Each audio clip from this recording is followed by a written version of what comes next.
누가 크냐에 관심이 많은 것 같습니다. 누가 크냐라는 질문은 어떻게 하면 큰 사람이 될 수 있습니까? 라고 하는 그 내용도 포함하고 있습니다. 왜 누가 크냐에 관심이 많을까요? 큰 사람이 되면 가질 수 있는 게 많이 있죠.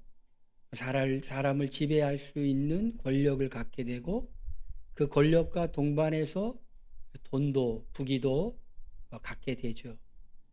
그래서 사람들은 누가 크냐에 관심이 많습니다.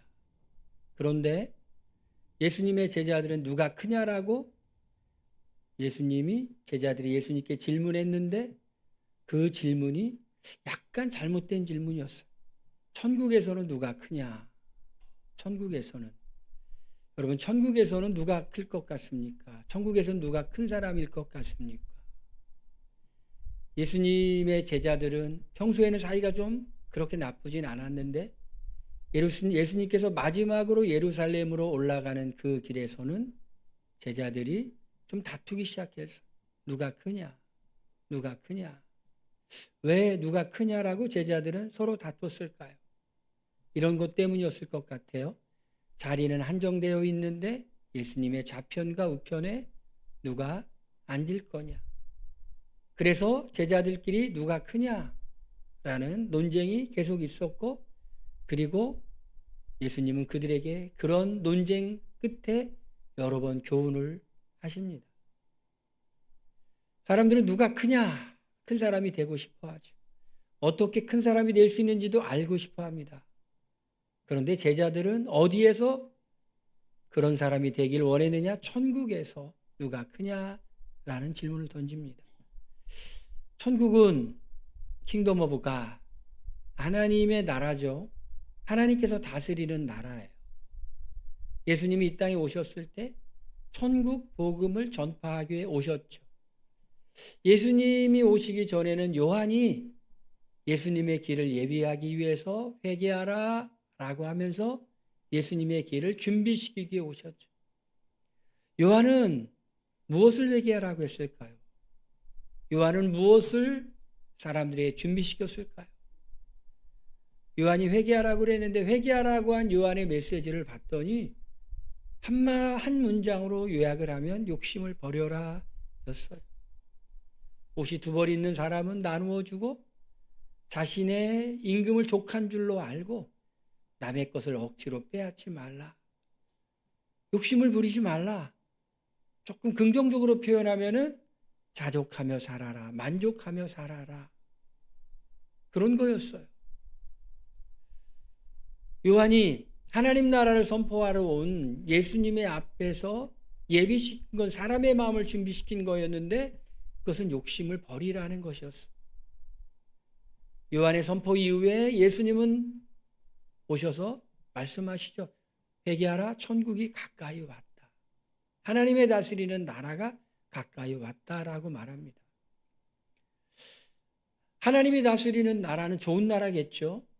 우리는 천국이라고 말하기도 하고 낙원이라고 말하기도 하고 그렇게 말합니다. 정말 좋은 것이겠죠. 이 세상과 다른 곳이겠죠. 하나님이 다스리시니 부족한 게 없을 거예요.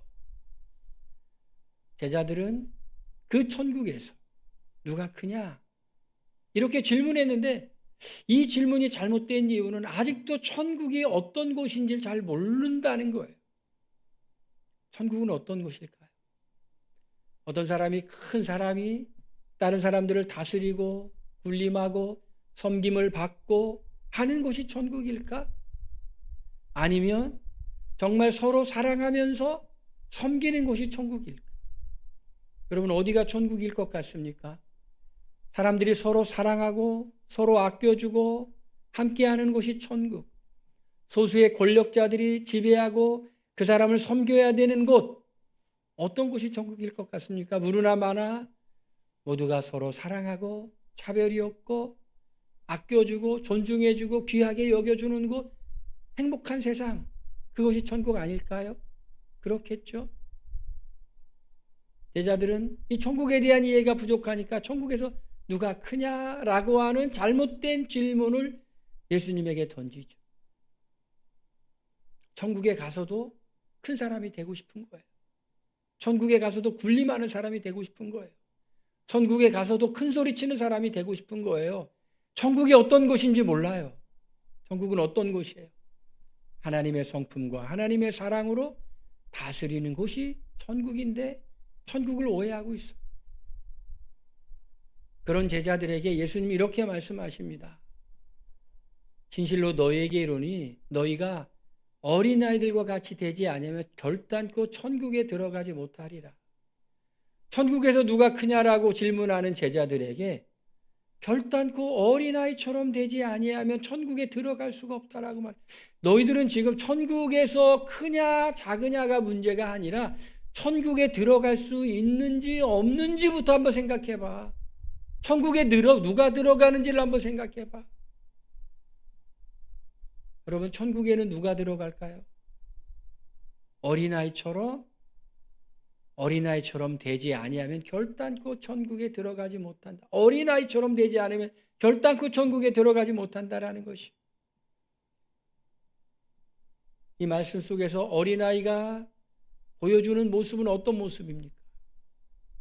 의지할 것도 없고 힘이 없고 연약해서 전적으로 누군가의 도움을 받아야만이 살아갈 수 있는 존재가 바로 예수님 당시의 어린아이였어요. 아무 힘없는 상태, 절대적으로 의존해야 되는 상태, 그런 상태가 어린아이예요. 어린아이처럼 되지 아니하면 결단코 천국에 들어갈 수가 없다. 겸손해야 된다는 거죠.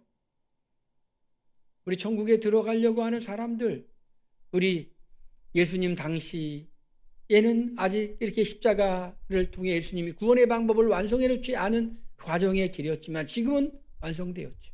어떻게 천국에 들어갑니까?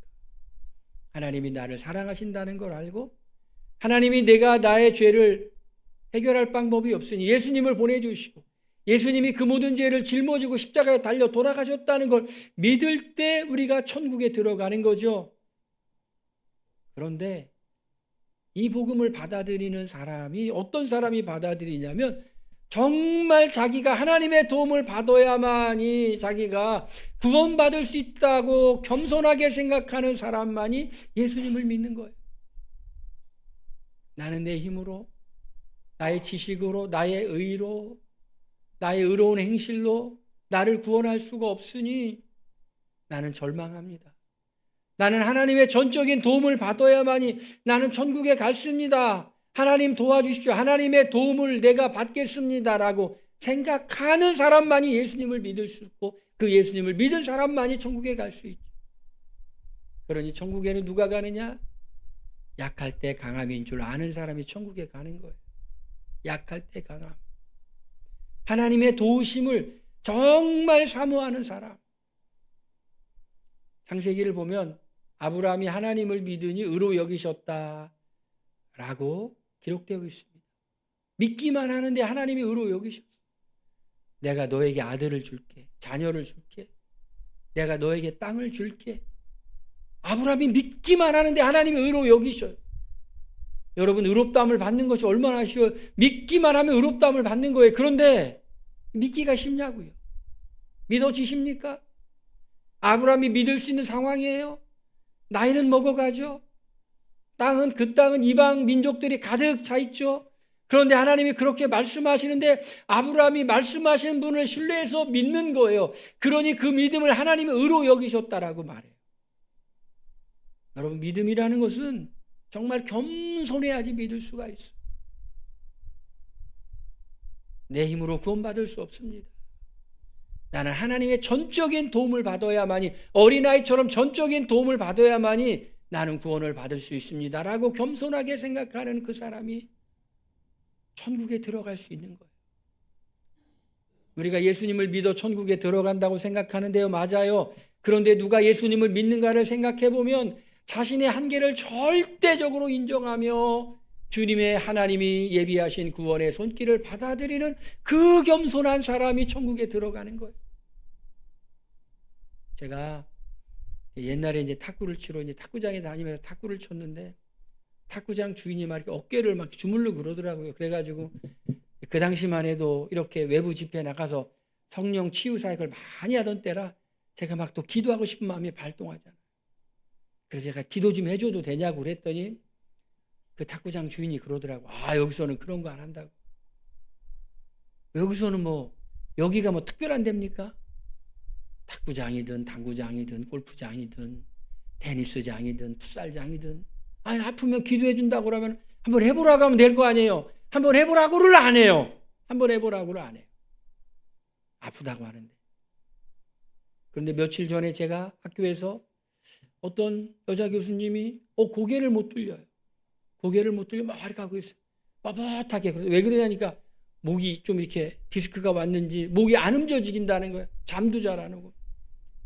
그래서 제가 기도해 준다고 그러니까 기도해 달라고 기도했어요. 기도하자마자 깜짝 놀라는 거예요. 너무 좋아지고 너무 이렇게 목이 돌아가고. 그 다음날 딸은 볼 일이 있어서 전화를 했는데 정말 잠도 잘 자고 목이 너무 좋아졌다고. 할렐루야. 하나님의 도움이 필요 없다고 생각하는 사람들은 하나님의 도움을 절대로 받을 수가 없어요. 천국은 누가 들어가는 거예요? 하나님의 도움이 없이는 내가 천국에 들어갈 수 없다고 어린아이처럼 전적으로 의존하는 마음을 갖고 있는 사람이 천국에 들어가는 거예요.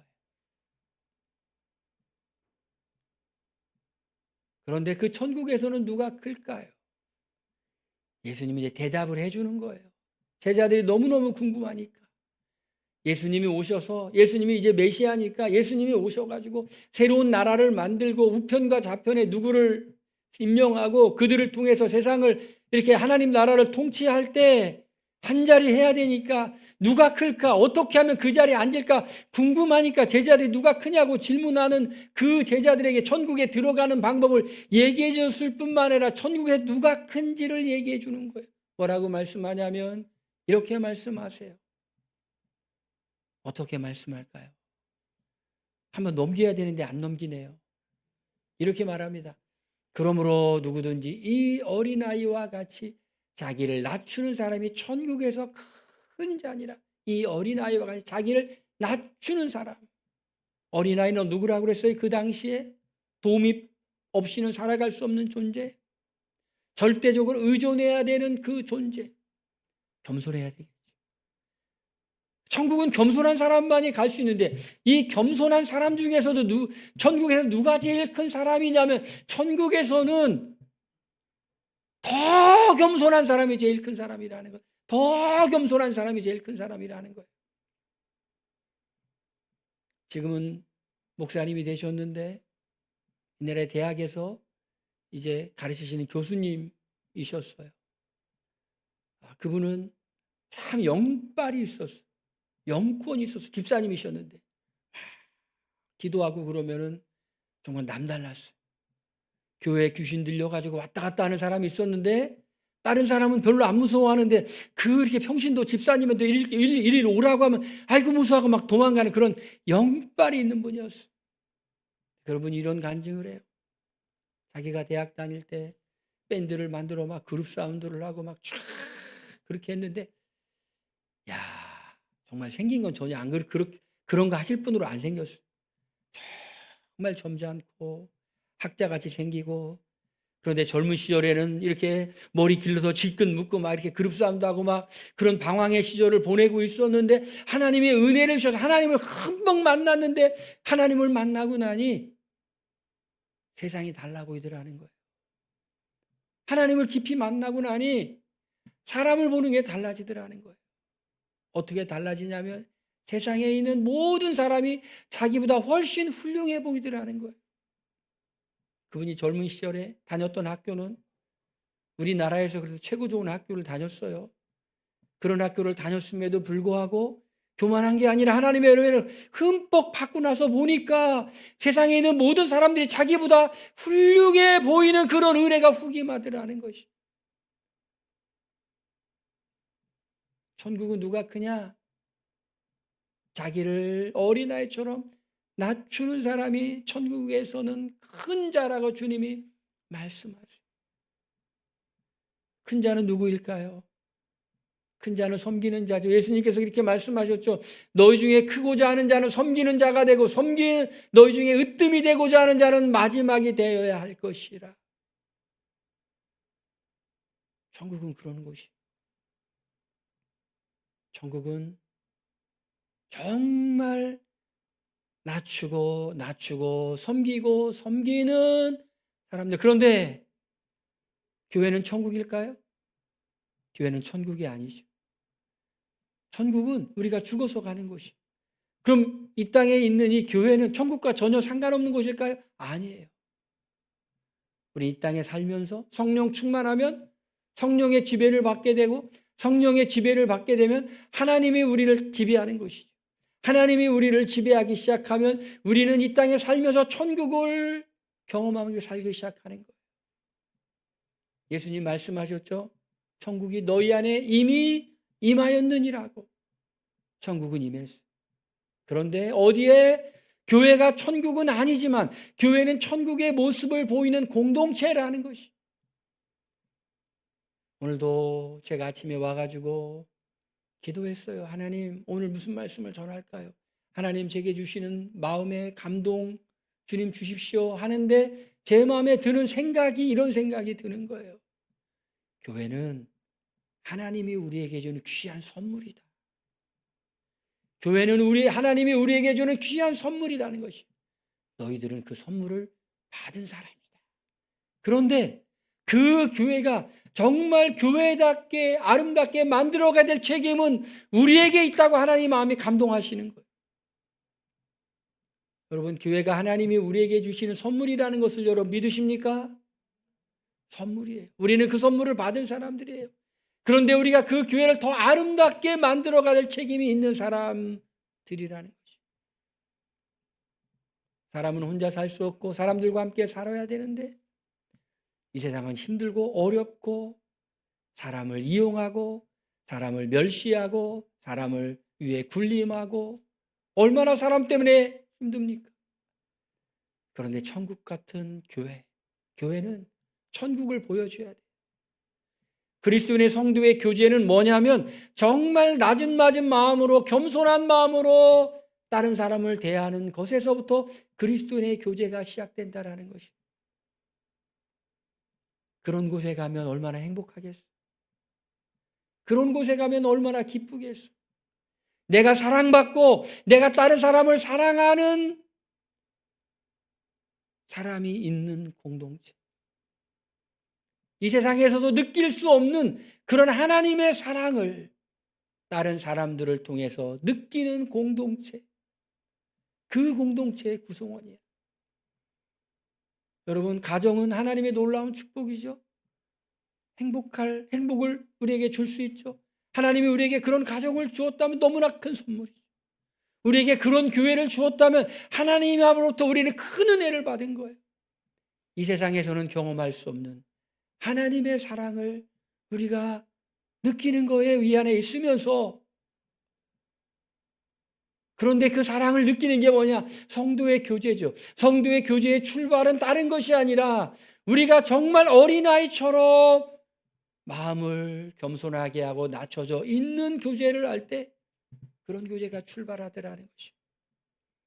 성도의 교제의 두 번째는 뭐냐면 작은 자를 영접하는 것이죠. 오늘 말씀에 또 누구든지 내 이름으로 이런 어린아이 하나를 영접하면 곧 나를 영접함이라. 저는 이 말씀을 묵상하면서 이런 생각을 했어요. 이 말씀의 뜻은 무엇일까? 예수님처럼 작은 자를 영접하라는 것이죠. 작은 자가 누구일까요? 내가 선을 베풀었을 때, 내가 사랑을 베풀었을 때 갚을 길이 없는 사람이 작은 자예요. 마음이 상한 사람이 작은 자고, 교회 온 지 얼마 안 된 사람이 작은 자고, 인생의 어려움을 인해서 실족한 사람이 작은 자고, 어려움을 겪고 있는 사람이 작은 자고, 이 작은 자를 내 이름으로 이 어린아이 하나를 영접하는 것이 곧 나를 영접하는 것이다. 여러분, 예수님에게 잘하고 싶으세요? 예수님에게 잘하고 싶으세요? 우리 예수님에게 잘하고 싶죠. 나의 나 된 것은 하나님의 은혜.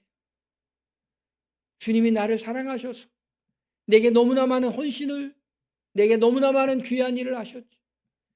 내가 예수님에게 잘하고 싶어. 그러면 어떻게 하면 잘하면 될까요? 내 이름으로 이 어린아이 하나를 영접하는 것이 곧 나를 영접함이니 라고 말씀했어요. 예수님께 잘하는 게 뭐냐면은 작은 자를 영접하는 거예요. 환영해주고 사랑해주고 이뻐해주고 기뻐해주고. 스카펙이라는 사람이 유명한 책 아직 가지 않은 길 그리고 마음을 비우는 법이라는 책을 썼어요. 그 책의 앞부분에 마음을 비우는 법의 책의 앞부분에 랍비의 선물이라고 하는 이야기가 나옵니다. 조그마한 수도원이 있었는데 그 수도원이 점점 쇠락해 가기 시작했어요. 수도원장이 있었고 4명의 수도사들이 있었어요. 이제 점점 쇠락해가는 수도원을 보면서 수도원장과 수도사들이 마음에 근심이죠. 어떻게 하면 잘 될까?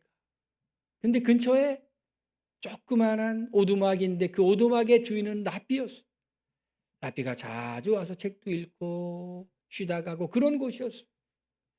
수도원장이 랍비를 만나서 어떻게 하면 이 수도원이 다시 이렇게 잘 이렇게 될 수 있겠냐고 질문을 던지니 그 랍비가 문득 이런 얘기를 하는 거예요. 그 수도원에 한 명의 수도원장과 4명의 수도사가 있는데 그 중에 한 명이 구원자야, 구세주야. 수도원장과 그 랍비가 교제를 하고 왔을 때 수도사들이 질문하는 거예요. 무슨 얘기 나눴냐고. 그랬더니 수도원장이 얘기하는 거예요. 우리 중에 한 명이 구원자래. 우리 중에 한 명이 구원자래. 우리 중에 한 명이 이 수도원을 이렇게 다시 잘 세울 사람이래. 라고 말을 들은 수도사들이 그때부터 옆에 있는 사람들 이렇게 보는데 누구일까라고 생각하는 거예요. 누가 구원자일까? 수도원장일까? 아니면 저 수도사일까? 누구일까를 생각하니까 저 사람일 것 같아. 나는 분명히 아니야. 저 사람일 것 같아. 저 사람은 나일 것 같다라고 그래요. 여러분 어떻게 대할까요? 서로 구세주니까 얼마나 존중하죠. 귀하게 존중하죠. 소문이 나기 시작합니다. 그 수도원을 가면 진정한 환대를 받아. 진정한 존중을 받아. 그러니 1명, 2명 이렇게 오면서 쇠락해 가던 수도원이 다시 이렇게 잘 됐다라는 이야기. 여러분 예수님에게 잘하고 싶으세요? 하나님에게 잘하고 싶으세요? 하나님 사랑해서 하나님께 잘하고 싶으세요? 그러면 지극히 작은 자 하나를 영접하는 것이 예수님을 영접하는 것이 지극히 작은 자 하나에게 한 것이 예수님에게 한 것이라고 주님이 마태복음 25장에도 말하고 있잖아요. 지극히 작은 자 아무 힘이 없는 사람에게 전하는 것. 세상 나라와 하나님 나라의 차이가 그거죠. 세상은 힘 있는 사람에게 잘 보이고 싶어. 뭔가 이렇게 권력 있는 사람에게 잘하고 싶어하고 돈이 있는 사람에게 자기가 잘하고 싶어하고 배경이 든든한 사람에게 잘하고 싶어하지만 하나님의 통치를 받는 이 공동체는 누구에게 제일 잘하느냐면 갚을 길이 없는 사람에게 잘하는 거예요. 왜냐하면 내가 예수님으로부터 하나님부터 이미 풍성한 사랑을 받았기 때문에 그 사랑을 갚을 길은 작은 자 하나에게 하는 것이기 때문에 여러분 하나님에게 여러분 잘하고 싶으면 지극히 작은 자에게 잘하시길 바랍니다. 예수님에게 잘하고 싶으면 지극히 작은 자에게 잘하시길 바랍니다. 우리 지극히 작은 자에게 잘하는 이 교회의 공동체 누구나 오면 행복감을 느낄 거예요. 세상에서는 받을 수 없는 사랑을 받았다고 고백할 겁니다. 성도의 교제의 3번째는 무엇일까요? 그것은 실족해 하지 않는다라는 것이 지극히 실족해 하는 일이 있음으로 말미암아 세상에 화가 있도다. 실족하게 하는 일이 없을 수는 없으나 실족하게 하는 그 사람 화가 있도다. 여러분 사람이 모이면 이렇게 사랑받는 사람도 있지만 실족하는 사람이죠. 누가 실족할까요? 작은 자, 연약한 자, 소외된 자, 관심 밖에 밀려간 사람 실족하죠. 왜? 나도 모르게 다른 사람이 존중받지 않을 때, 내가 다른 사람을 존중하지 않을 때, 내가 다른 사람을 정말 진심으로 이렇게 겸손하게 그 사람을 사랑해 주지 않을 때 실족하죠. 내가 말을 함부로 해서, 함부로 대해서 실족하죠. 언제 여러분 실족합니까? 여러분 실족할 때는 여러분을 함부로 대할 때 실족하잖아요. 여러분이 의도했던 의도하지 않았던 간에 다른 사람을 함부로 대할 때, 교회 공동체에서 함부로 대할 때 그 사람이 실족하게 돼요. 누군가가 무슨 말을 하는데 별로 귀담아 듣지 않아. 실족해.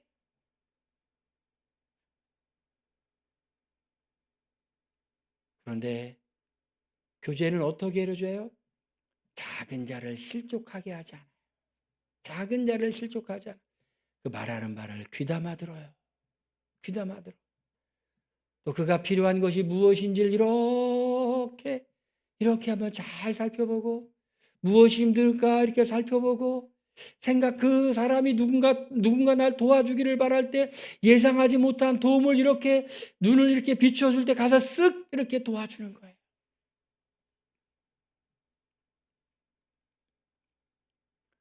학교에서 학생을 가르치는데 한 학생이 어려운 얘기를 하더라고요. 이렇게 해서 이렇게 저렇게 어렵다고. 그래서 제가 마음속에 생각한 게 있어요. 다음 주에 가서 어떻게 하려고 그래요. 지극히 연약한 사람, 그 한 사람. 이 와서 어려운 얘기를 할 때는 분명히 뭔가 기대하는 게 있어요. 그런데 이 말씀 뒤에 보니까 만약에 내 눈이 너 범죄케 하면 찍어버리고, 뽑아버리고, 손이 범죄케 하면 손을 끊어내고, 발이 범죄케 하면 발을 끊어내라고. 이 말씀은 어떻게 연결되는 거냐면요. 내가 혹시라도 다른 사람을 실족해 하는 그런 죄를 범하면 그 죄를 다시 범하지 않기 위해서 내가 그렇게 손을 찍어내고 발을 찍어내는 결단을 하면서 내가 돌이켜야 된다는 것이 얼마나 심각한 죄인지. 그래서 우리는요, 다른 사람을 대할 때 정말 말을 할 때도 조심하면서 부들부들 떨면서 다른 사람을 실족하지 않게 정말 존중해 주면서 큰 나라의 왕을, 대통령을 이렇게 하는 조심성 있는 태도를 가지고 존중하면서 나도 모르게 말이나 행동으로 내가 다른 사람을 실족해 한다면 내가 그 실족해 하는 죄를 회개하기 위해서 정말 결단해야 된다고 성경은 말하고 있는 거예요.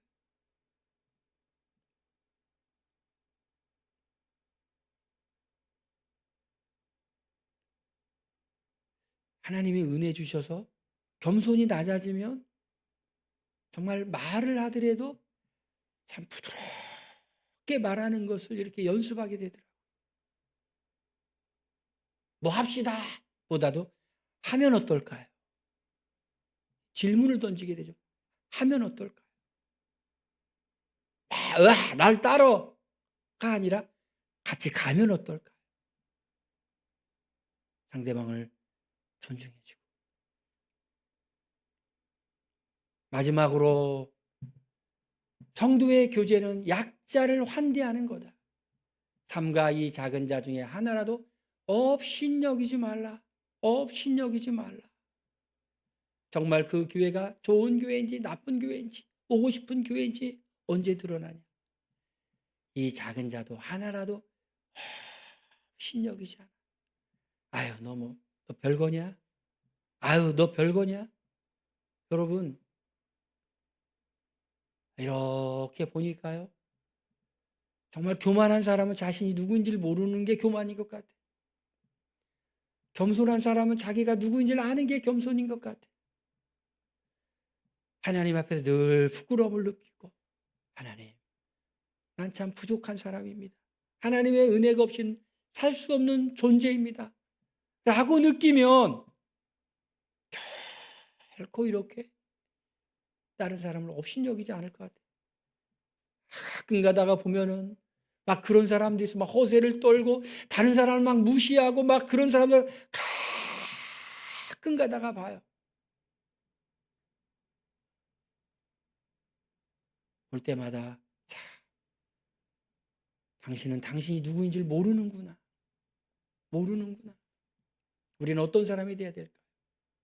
하나님 앞에서 내가 누구인지를 알고 은혜 받은 사람이고 하나님의 전적인 도움을 받은 사람이고 내세울 게 하나도 없고 약할 때 강함이고 나의 나 된 건 하나님의 은혜임을 알기 때문에 나는 작은 자 하나도 결코 업신여기지 않는 사람으로 살겠습니다. 그렇게 우리 전체가 막 살아갈 때 우리 교회는 다른 사람들이 와서 살아나는 그리고 소문나는 교회 될 줄로 믿습니다. 따라합시다. 내가 그렇게 하자. 내가 그렇게 하겠습니다. 진짜요? 여러분 제가 잘 살펴보겠습니다. 지극히 작은 자 하나도 귀하게 여기는 여러분의 인생 그런 교회 공동체에 만들어가는 여러분 되기를 그래서 부천뿐만 아니라 천국에서 그 교회는 너무나 행복한 교회라고 소문나는 교회를 함께 만들어가는 우리 되기를 주의 이름으로 축원드립니다. 우리 함께 기도하겠습니다. 우리 통성으로 기도합니다. 하나님 우리 교회가 정말 주님이 기뻐하시고 사람들이 행복한 교회를 만드는데 내가 사용되기를 원합니다. 통성으로 기도합니다.